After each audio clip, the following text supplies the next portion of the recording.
Hello, Year 12 students and anybody else that's going to join us for the ride. I'm beginning our study of Station 11 by Emily St John Mandel. It was published in 2014. The irony of the fact that we're now in this post-pandemic world and we are studying a text that is based in a post-pandemic world is not lost on me. It's brilliant timing. It's a fantastic novel, and I'm really excited to get started. So today, the very first lesson is going to be focused on part one. Part one, or chapter one, it's not chapter one. The first section is titled The Theatre. And there's 9 kind of sections, 55 or 56 chapters within that of varying lengths. And you will notice, one thing that you notice is the non-linear narrative. So make sure you make note of that. A non-linear narrative, it means it jumps back and forth in time. It moves from the year 0, where the pandemic hits, to kind of 15, 20 years past or post-pandemic, post-apocalypse. And it kind of also has flashbacks to up to 14 years pre-pandemic as well, with the intertwining the lives of the characters. So what I'm suggesting is to keep a timeline of the events as you read and shift, trying to work out for yourself when the timeline is. I've sometimes written at the top of the page the year, whether it's year 0, year 5, year 15, year 20, or 14 years pre-pandemic, 7 years pre-pandemic, to kind of help me get my head around the timing. It's written or narrated in the third person, omniscient narrator. And what that means, obviously, it's third person narrative. It's he and she. Omniscient, there is a kind of overarching narrator that knows all, a bit of a godlike figure. However, at times, the narrative perspective focuses in on different characters and jumps into the world of a range of different characters, which you'll notice also. In terms of the genre, I want you to notice that it is, you could call it either post-apocalyptic, dystopic or dystopian. Notice the shifting narrative perspective, the range of different characters that the narrator will use, and the particularly use of flashbacks and flash forwards. You may also refer to them as analepsis and prolepsis, being the literary terms for these techniques. But we're going to get right into it. And I'm going to summarize, hopefully get to the end of the first 5 chapters here, which is just section 9. Begins in chapter 1 in the middle of King Lear, Shakespeare's performance of Shakespeare's King Lear. It's a winter's night, and we are introduced to 2 of the main characters, or sort of main characters. Anyway, Arthur Leander, who is the actor playing King Lear. He's 51 years old at the time. This is year 0 of the pandemic. Actually, day 0. It's the day the pandemic hits. Interesting, the play King Lear, I had to look it up. I'm not familiar with all of Shakespeare's works. This isn't one that I know. But when I looked it up, I found that King Lear is a character drunk on power and ego, whose self-absorption ends up actually harming the ones he loves the most. And that's Cordelia, or King Lear. And in some ways, Arthur mirrors him. And it's only in his death he comes to realize that he's actually led an empty life. He has as a character who's full of regret. And if you see the end, chapter 53, you will notice Arthur's death scene and the regrets that he is full of. So that's just something that you might want to note. Anyway, so in this opening sequence, Arthur playing King Lear on stage. He cradles his hand to his chest like a broken bird. His delivery was wheezy and he kind of collapses. And a gentleman from the audience, Jeevan, actually gets onto the stage, and Arthur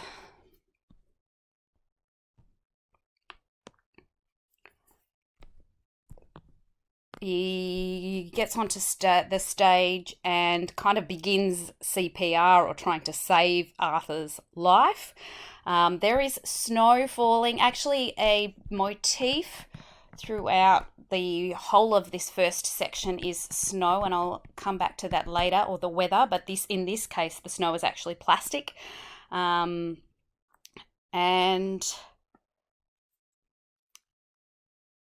Arthur has essentially had a heart attack. It's very interesting because it's the beginning of the pandemic. I thought when I first read it that Arthur was actually sick from the pandemic and he's the first person to die.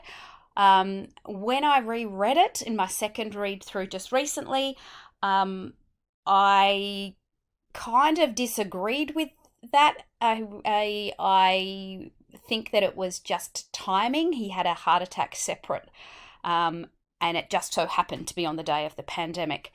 Note, again, the plastic snow that is falling, and the plastic snow inside is mirrored by the actual snow outside.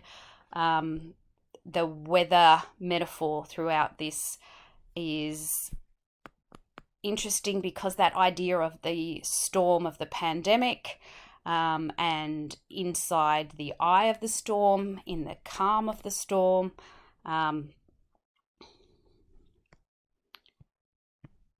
And the performance is over. There's some medics that arrive.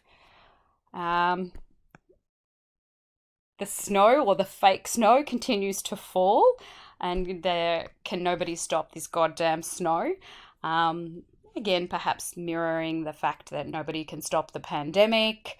They do finally turn off the plastic snow. If you have a different idea for what this plastic snow may represent, I'd be really keen to hear your interpretations. As long as you can justify it with evidence, that's fine. You are able to represent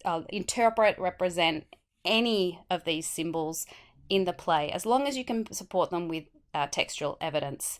We are introduced here on page 7 to Kirsten Raymond, who is another one of the main characters who will appear later on in the narrative. She's the young girl who's playing one of King Lear's daughters. King Lear has 3 daughters. He's split up the kingdom into 3 parts. He's giving each one of the one of his daughters who loves him the most, he's giving the largest portion. Anyway, she's playing one of the daughters. And there's a time of death that's called. Everybody else are talking on their phones, and there's a bit of chaos there. Jeevan exclaims that he was doing the thing that Arthur loved best in the world, which is acting, and so does Kirsten, who says that it was the thing she loves most in the world too. There's a sense of connection there. There's also potentially a foreshadowing because Kirsten's future job is in the pandemic in year 20. She's also an actress for the travelling symphony playing Shakespearean roles. And Jeevan, who is the gentleman who gives CPR, also plays a minor role later on, but he is a character who you follow through the initial stages of the pandemic, and then later on his girlfriend left without him. And so Jeevan then goes home, and the snow's falling outside in Young. It's in Canada, Toronto. don't know that it matters. In any case, Jeevan used to be a paparazzi or paparazzo, a photographer. We're going to see that later on when we study the Queen. The idea of photographers who make their living taking photographs of famous people, often in compromised positions. So Jeevan makes his way home. There is this weather.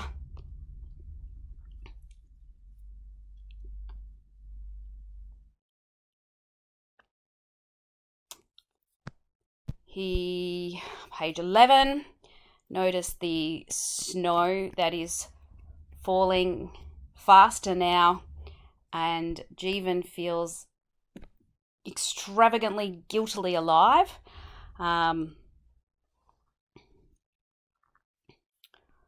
Laura has a headache, so she goes home. Interesting, maybe that's also a foreshadowing of her having the virus.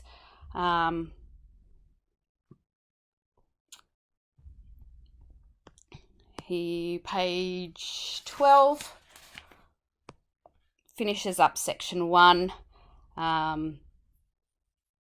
and he's gone through this major incident. There's somebody who's died in his arms, essentially, and now she wants him to buy milk, and he's, I guess, trying to process this huge moment. So Station 11 begins with the death of Arthur Leander, but it is not too much longer when people start dying en masse. Chapter 2, notice that at this theatre, the Elgin Theatre, there are people doing kind of normal things, now contacting home or contacting the relatives of Arthur, contacting his next of kin. We learn he has a son, Tyler, who is 7 or 8 years old, and she lives in Israel, or the ex-wife lives in Israel with Tyler, the son. Elizabeth was that ex-wife number 3. We're starting to get a picture of the characters through this revelation and through this conversation that perhaps Arthur has had 3 ex-wives, several ex-wives, the transitory relationships of the world of fame and Hollywood. It's certainly a theme that comes up and is recurring. And now Arthur is actually having an affair with the woman who's babysitting the child actresses. That's Kirsten and the other 2 girls, whose name is, the babysitter's name is Tanya. We just get this sense of this perhaps confusing family relationships based on a number of ex-wives. So 3 ex-wives, 3 divorces. They're trying to decide who to call. They end up saying, well, why don't we call his lawyer? And note here at the bottom of 15, it's the paperweight. So Tanya gives Kirsten the paperweight. Later on, we'll follow this paperweight being moved through a number of different hands, and we'll talk about the significance of ordinary items and their symbolic significance. So Kirsten, who's receiving this thing, she's just 7, nearly 8 years old, same age as Tyler. She's gazing at this object and she's thinking that it's the most beautiful, the most wonderful, strangest thing anyone could have given her. It was a lump of glass with a storm cloud trapped inside. And I also thought the symbolism perhaps of this storm cloud trapped inside a lump of glass, the idea of the storm, of the events of people's lives and the circumstances outside of our control, and in this case, the pandemic that's about to come. And it's really interesting because right here at this moment, we have in the lobby, people are gathering at the bar, clinking their glasses together. They are mourning this single death, Arthur Leander's death, and it has significance and it impacts all of these people. And then there's this moment of prolapsus here, or flash forward, and this of all of them there at the bar that night. The bartender was the one who survived the longest. He died 3 weeks later on the road out of the city. So it moves from a single death to this mass, not murder, but this mass tragedy of the death of like millions and billions of people. And the idea that we see the impact of this one death on such a number of people, Arthur's death, and juxtaposing these two bits together helps us to recognize that each one of those people who were there at the bar last night, their deaths will also impact multiple people. So it personalizes the impact of the pandemic through the impact on the individual, Arthur, but also the impact of this individual death on many people then enlarges the mass deaths that go on to occur. If that makes sense. Like the positioning of those two things together, I think, is quite significant. Chapter 3.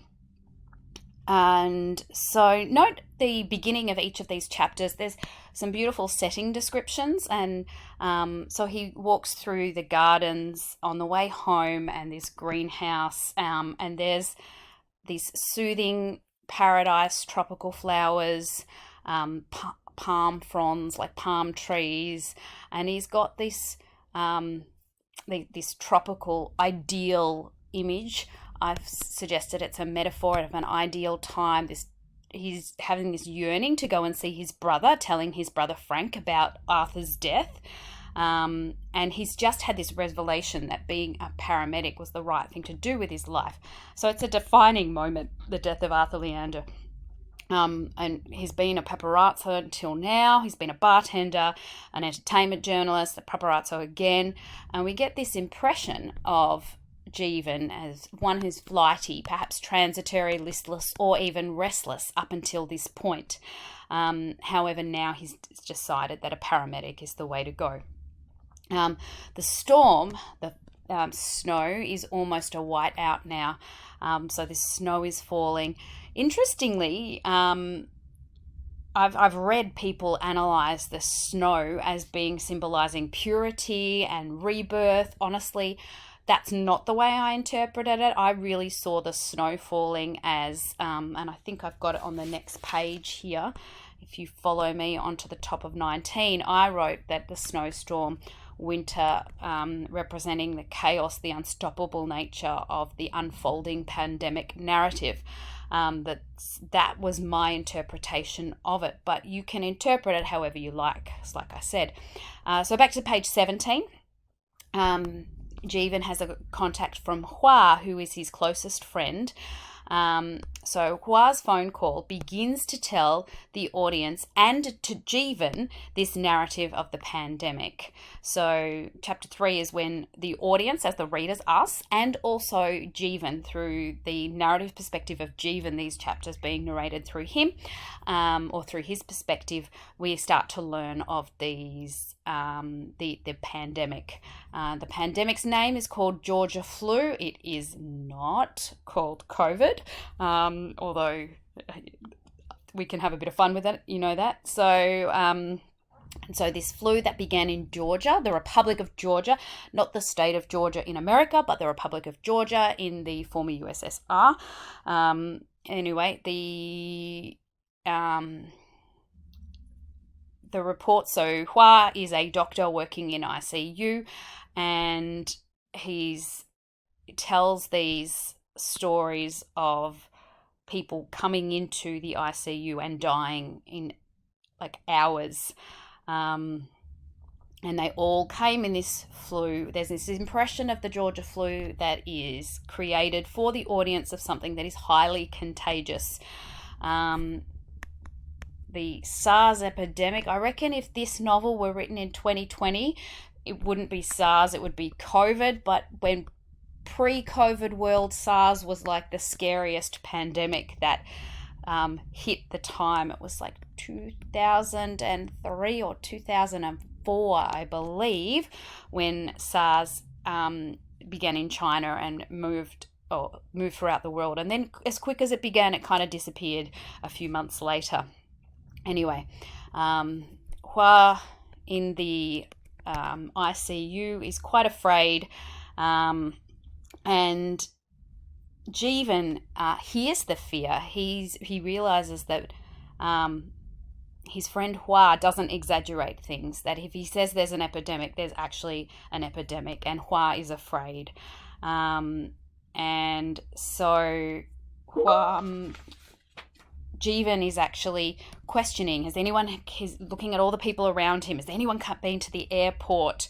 Everyone's breathing, is hyper aware of people breathing around him and who's just touched the door before him. I don't know about you, but anyone that's lived through the last 12 months here in Melbourne, anywhere else around the world, we all know what this feels like. When you touch the door, who else has touched this door? The snowstorm is continuing to get wilder, and Hua is saying to Jeevan, you really need to get out of the city. He's saying it's got the fastest incubation period I've ever seen. It is a full-on epidemic. Now, Jeevan says Hua does not have he's never known a man with a greater gift for understatement. If Hua said there was an epidemic, then an epidemic wasn't a strong enough word. And so, page 21, Jeevan makes his way to Frank's building, his brother Frank's building now, and he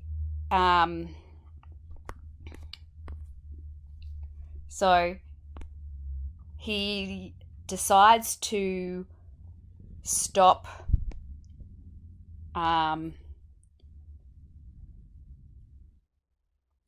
so he's basically able to get to a supermarket, and he's watching the news and he's listening to his friend, and so he's seen a lot of action movies recently, and so there's these this description here of him filling up shopping carts with as many cases and bottles as he can find. He fills it with water, and then he ends up taking 7 shopping trolleys, one at a time. He says that he's just parked outside, but he's not got a car, so he's actually just taking them, goes into the supermarket, goes around the supermarket, grabs a bunch of stuff, takes it outside, and he piles these 7 shopping trolleys outside, and it's got water, and then he takes so it's nearly midnight, the supermarket's closing in 40 minutes. It's interesting because these 7 shopping heavy carts perhaps represent this difficult task: preparation for a pandemic, preparation for a disaster. So he goes and he gets cans of food and tuna and beans and soup, and he empties the shelf, and Hua makes another phone call and he's coughing, so it's pretty obvious that Hua is sick too. Then he gets toilet paper. Jeevan gets toilet paper in his next cart, and then canned goods, frozen meat. And as I read this, I just couldn't help thinking about the scenes we saw in our supermarkets and the fights over toilet paper and all of these things, so beautifully represented 6 years before the pandemic actually hit. Anyway, so Jeevan fills 7 carts and takes them out.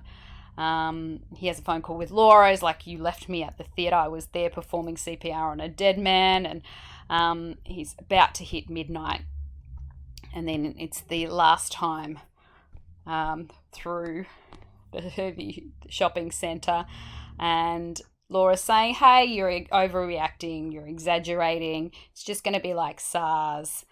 And the clerk's saying this. It'll be like SARS. It'll be over and done with. It blow over. And Jeevan says, no, you should get out of the city. It isn't like SARS. And and he's standing outside with 7 enormous shopping carts to transport through the snow to his brother's apartment. He's soaked in sweat and also freezing, feeling foolish and afraid and a little crazy, at the edge of every thought. Yeah. So notice these mixed emotions, also soaked in sweat and freezing. So the mixed physical experience with the mixed emotions as well. And so he then goes up to his brother's apartment, and his brother simply comments, "I see you went shopping," as he arrives with his 7 trolleys, and it's 1 a.m. on a Thursday night. And chapter 4, I just noticed here the juxtaposition of normality amidst the chaos. So we've just read this chaos of Jeevan trying to get these 7 shopping trolleys up to through the snow to his brother's place. And then there is some really normal scenes here. We've got the security guard playing Tetris on his phone at the theatre. And we've got a lawyer who's trying to contact Arthur Leander's ex-wives. And chapter 5, we have the first call to Arthur's ex-wife, Miranda. She's on the south coast of Malaysia. She is an executive at a shipping company. This is back in year 0. I've noticed the imagery of the ships in the ocean, and I've questioned symbolic. I haven't at this stage got a why or how. I've read a bit on symbolism of water and the cleansing power of water. I think it could be to do with communication and transport, which are impacted heavily by the pandemic. Also the beauty, that the way that the ships are described, the shipping fleet off the coast of Malaysia. It's certainly worth noticing there. Anyway, she's on a beach and she's looking out over this fleet. She says that it's filled with mystery and impossibly distant, like a fairy tale kingdom. The ships are lit up to prevent collisions in the dark. And then she gets a phone call from Clark Thompson, who is Arthur's best friend. Miranda remembers meeting him at a dinner party, which again, chapter 15, read it later. There is a big significance of this dinner party. It's a flashback coming in one of our future sections. And Clark tells Miranda that Arthur has just died, and she says, "But hang on, I saw him 2 weeks ago. What's going on here?" Well, he actually died on stage. It was a massive heart attack in the 4th act of King Lear. And Miranda is kind of reflective. She's shocked by the banality of it. That's just ordinariness, or that you just get a phone call in a foreign country, and just like that, the man that you thought you'd grow old with has departed from this earth. And this is the last chapter in this section, chapter 6, and this section starts an incomplete list. It's a repetition beginning with no more. You may also call it anaphora, which is the repetition at the beginning of the word. At the beginning of a sentence. It's a list of all the things that are no more, and note that they range from these intensely personal moments and memories, such as diving into pools of chlorinated water lit green from below, to big things such as no more cities. So some of the things that I noticed there were no more of: films, generators, screens on their phones. So some more, the things there are no more of are these beautiful, highly personal moments and memories. Other things are things that people are kind of annoyed by, like social media.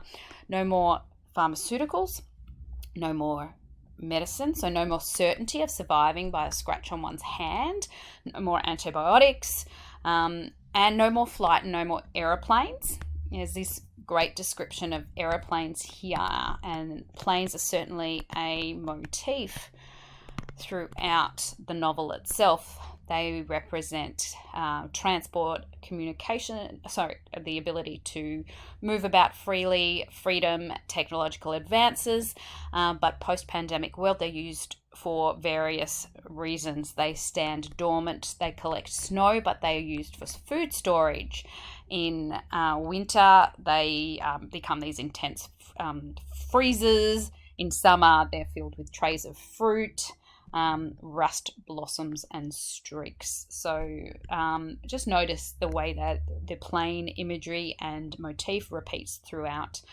There's no more police, fire departments, no more roads, no more garbage, no more internet, social media, scrolling through litanies of dreams and nervous hopes and photographs of lunches, cries for help, expressions of contentment, relationship status updates with hearts, icons, whole or broken, all of these things. It's really worth reading. It's poetically beautiful, this section, and a real juxtaposition of things that we are happy to get rid of, but also like mourning and grieved to get rid of also. And that is the end of section 1.